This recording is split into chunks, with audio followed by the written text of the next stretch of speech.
السلام عليكم ورحمة الله وبركاته. طبعا أنا ما حضرت شيء، يعني ما كنت أدري إني بقول كلمة،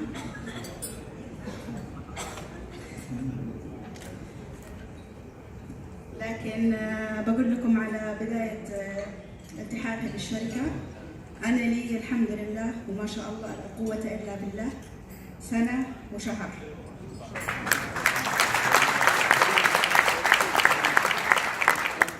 إذا نادوك حرجك 19,000 عضو.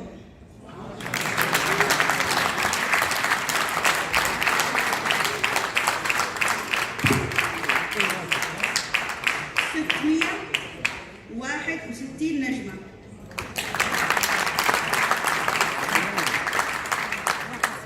40 ياقوتية. 24 ماسية.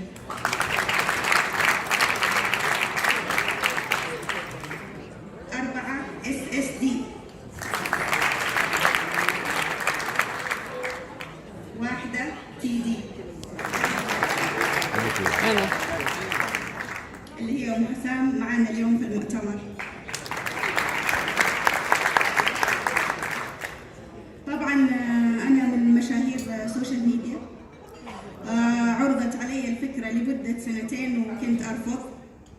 يعني كنت أحس الأخت اللي دعتني للشركة يعني تستغل اسمي. أقول مستحيل شركة يعني تعطي فلوس وسفر، يعني مستحيل مستحيل. هي تبغى تستغل اسمي بس وإعلانات مجانية.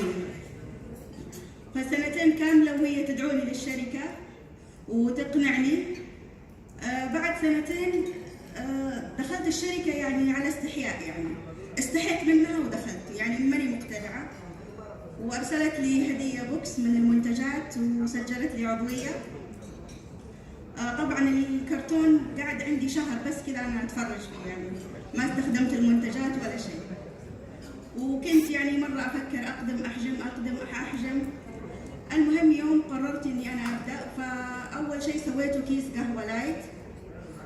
عجبتني القهوة، صورتها على سناب شات. لقيت يعني بعض الناس قالوا ما شاء الله يعني الشركة ترى حلوة وكويسة. وجاني عرض من شركة ثانية إنه أم عمر اتركي الشركة هذه وخليكي معانا، بنجيب لك فيلا، بنجيب لك سيارة. قلت لا، أنا ما دام بدأت. وطبعا ما أحب يعني